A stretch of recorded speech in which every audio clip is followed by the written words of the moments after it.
Hi everyone, I'm Leanne, an illustrator juggling my creative dreams while working full-time. Today I'm excited to show you my latest Vespa drawing, which is part of my illustrated Love Notes pack. I'll walk you through the creative process from the rough sketch to the finished ink design, and I'll share how I balance a busy schedule with my passion for art. If you're new here, welcome to my art vlog where I explore tips, techniques and plenty of inspiration. Let's dive in and get started.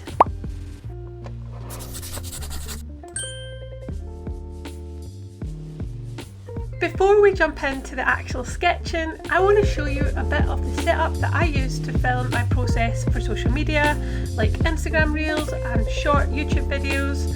Having the camera rolling is actually super helpful because it forces me to stay on task and keep the main thing. So here I'm illustrating and spending time doing so. Especially with having a demanding day job in marketing, it's so easy to get pulled into a million other things. So the time that I have to work on my dream and creating art is limited. And this is a new setup that I'm trying this year. I'm really enjoying it because I get to focus on creating. And the basics really are I simply use an overhead rig or a desk mounted arm to hold my camera or phone, whichever one I use at the time. I'm trying to use my camera more, but I have that to hold it in place so that you can get a clear bird's eye view of my sketchbook or iPad. It's not fancy, it's just enough stability for me to film the footage. It isn't shaky. If you don't have a special rig, try a stack of books or a tall tripod angled down.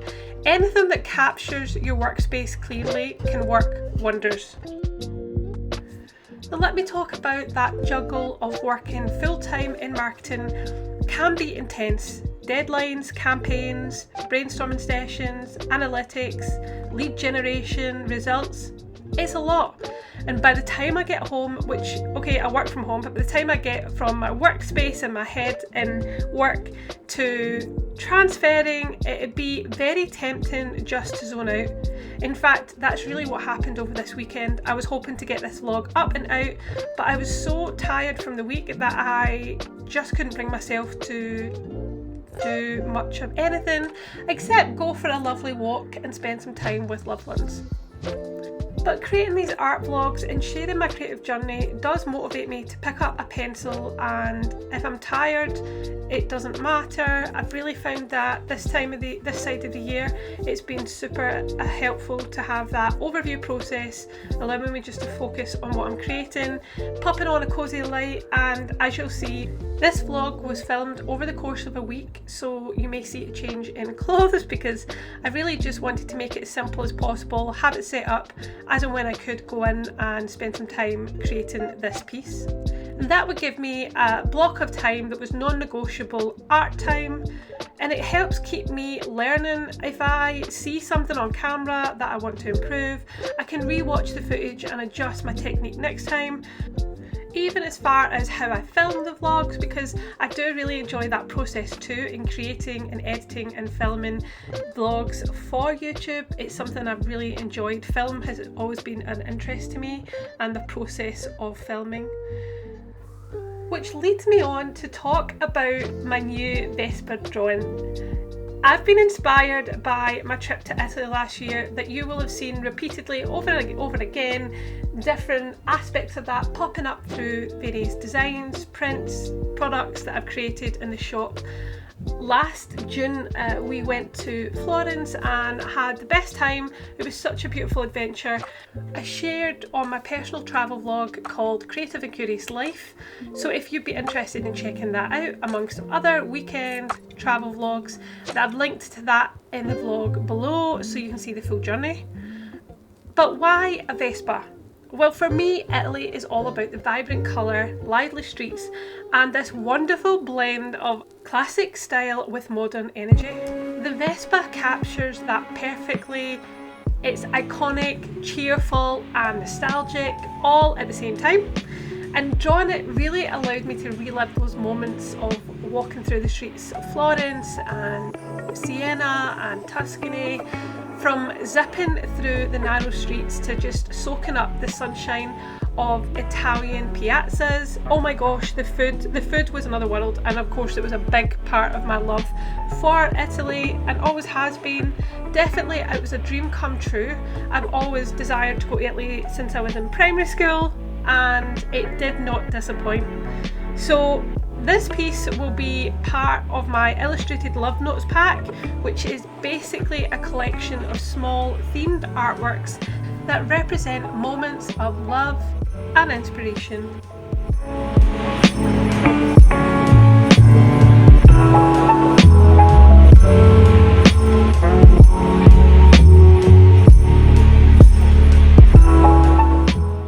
So let's dive deeper into the sketch. As you'll see, I actually started this illustration with a sketch. I do that with all my drawings, and typically it's usually with pencil and in the colour red.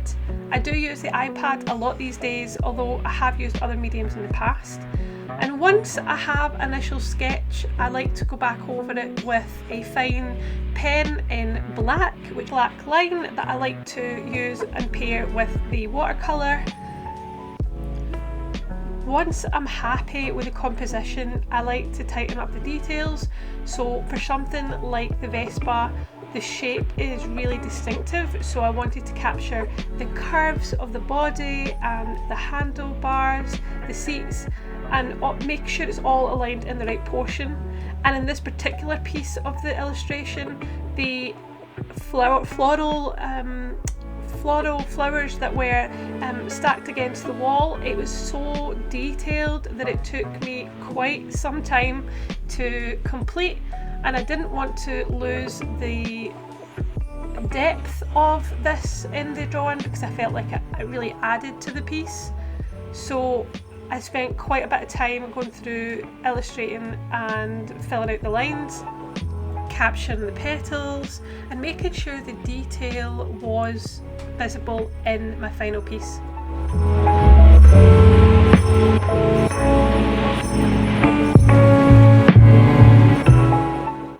Once I've finished refining the lines, then I'll start looking at colouring, inking and defining, and I have to decide whether I'm going to go for a full ink outline or a little bit more abstract painter style. But for this project I'm leaning towards more cleaner line style, so I like to go in with a pen or a darker brush on my iPad, and then we come to the watercolour and make it sparkle. I've been drawing for as long as I can remember, carrying pencils and colouring pens and paper in my rucksack and wherever I went as a kid. But now most recently anyway, I draw predominantly on my iPad, although I do still love watercolours, pastels, and I have been trying to get back into doing that on my sketchbook, so perhaps we'll see more of that to come on the channel.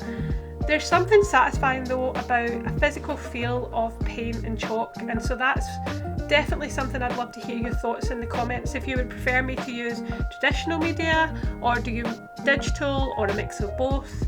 Let me know your preference. There's just something about this arch and the fine details of the petals and the bars. I just loved sketching this out, and actually even watching it back in the editing, it's been really satisfying for me to go through and watch. I hope you're enjoying this and it's not too long. We'll start colouring in just a few moments. I've already actually coloured in the Vespa because this piece was, as you can see, quite detailed. It did take somewhere between 3 and 6 hours to complete. Possibly a little bit longer because the footage of this was originally 3 hours long, so I have tried to cut it down, but I hope you enjoyed seeing this kind of full behind the scenes process.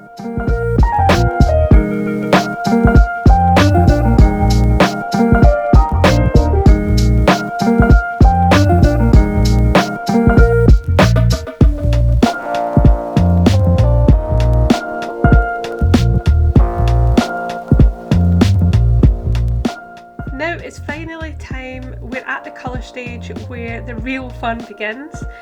I think by this point I was so eager to start colouring in and matching the beautiful pinks and purples, from the photo on the left. One of the things I love about Procreate is the fact that you can just use the reference photo and still capture your palette from the original photo. Thinking about all those hues, terracottas and pinks, I just wanted to capture what I had in my mind from my time in Italy, but I didn't find a photo in my camera, so just full disclosure, I found this in Pinterest and felt like it really captured what I experienced.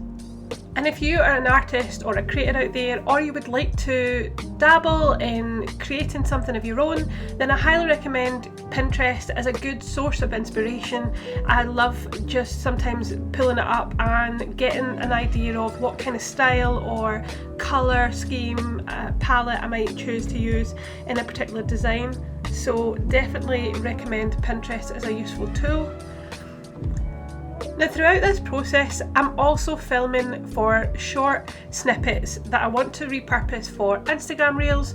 Reels really seem to favour quick cuts and dynamic transitions, and I don't know, I feel like in this moment of reflection over the last few weeks, I really would like to improve in that area and the quality of the Reels.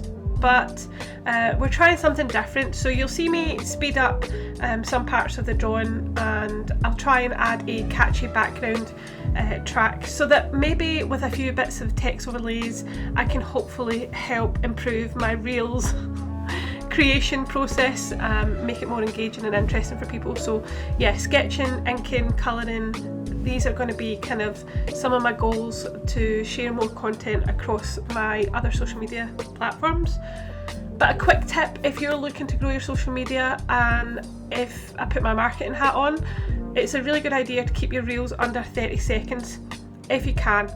Add relevant hashtags, and just, I mean, in the actual content itself. From the 13th of December, I think Instagram and particularly deprioritised hashtags within captions. They are really keen to try and move us away from that, so don't worry, there is lots of information out there on that, so definitely check that out. But I think for now I'm still using 3 hashtags in the content itself, which hopefully helps with the algorithm to then find the right audience or categorise your content. And another top tip I believe is useful if you are creating content and you have to find a new way without using hashtags. Use those keywords that you would have in those hashtags and look to add them into the caption itself. So not stuffing keywords into your captions, but look how you can add those keywords in. Again, it's just helping the algorithm signal what your content is about, who it's for, and helping them hopefully connect you with the right audience.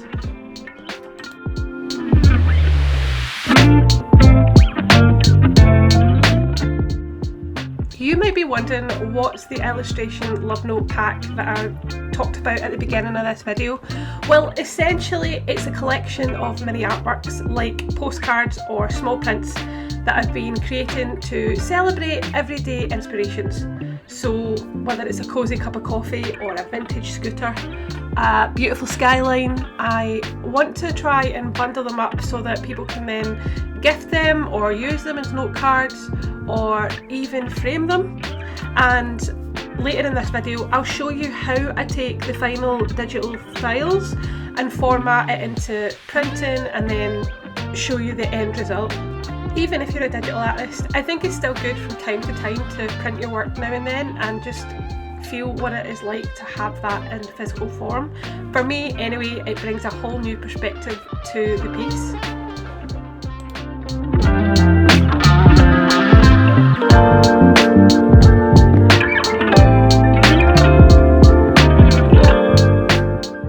Now I wanted to share something about my own personal story in growing this platform as a creative, and just talk about something that is really real to me. I work in marketing and have done for 14 years, 14 years, but I have found that it's a very different process when you're growing your personal art channels and you're trying to share your heart, your art, your dream with others to inspire. With a limited budget and just myself and a million other talented folk out there, it can really feel overwhelming, and I don't know if that's something you can relate to. You know, you post your best work, sometimes it doesn't get the traction you hope for, and I can't tell you how many times I've questioned myself in my own professional career as a marketing manager.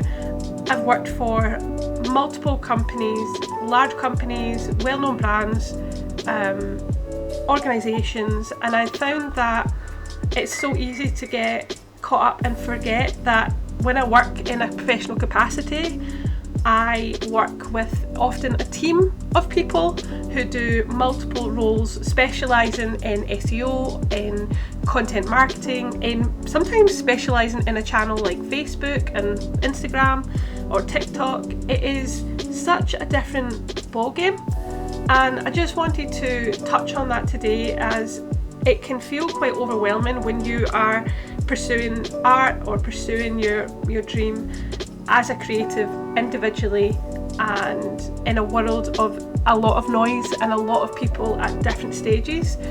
So my advice for myself and for others out there who feel that too is to be reminded not to compare yourself too harshly with others, not even compare yourself with your own self like I would do in my professional career, because I'm working with a completely different budget, with a team of people under a completely different product and circumstance. So if you're juggling a full-time job like myself and still looking and working to make time for your art and your career or your creative dream, then hey, that's already a win. First of all, focus on the small victories, like finishing that sketch or that product or that earring, getting a lovely comment from a follower who appreciates your work, even if those are few and far between, the tumbleweed moments when you put something out there and nothing really is said. The internet can be so noisy, or it can be super silent, but there's space for everyone's unique voice. If you're in a similar boat, working a demanding job while trying to grow your creative outlet, then let's just remember to keep the main thing the main thing. Your love for creating. Not the likes, not the views, not the algorithm. Although we do try to do what we can, because I know I've said earlier, I'm trying to create reels and do what I can with what I have, with where I am. Of course, those are important if you want to make art your living, but just don't let them overshadow your joy, is what I'm trying to say. And instead of measuring our success by the numbers, let's look at how our skills have evolved, how our style is. And that's it for today's art vlog. You got to see the entire creative mindset behind my Vespa drawing, even in the illustrated love note pack that I've just released on the website. From sketching to inking to colouring and filming reels, and finally printing, which you're about to see. It's been a journey balancing my marketing job, staying inspired by past travels like my trip to Italy, and encouraging myself and you not to give up those creative dreams. If you found any of this helpful or inspiring, please consider giving this video a thumbs up and subscribing to my channel. Drop a comment if you have a question, or if you're juggling a similar situation. I'd love to hear your story. And remember, creativity isn't about perfection, it's about self-expression, joy and growth. Thanks again for hanging out with me, and I'll see you in the next video. Until then, stay curious and keep creating.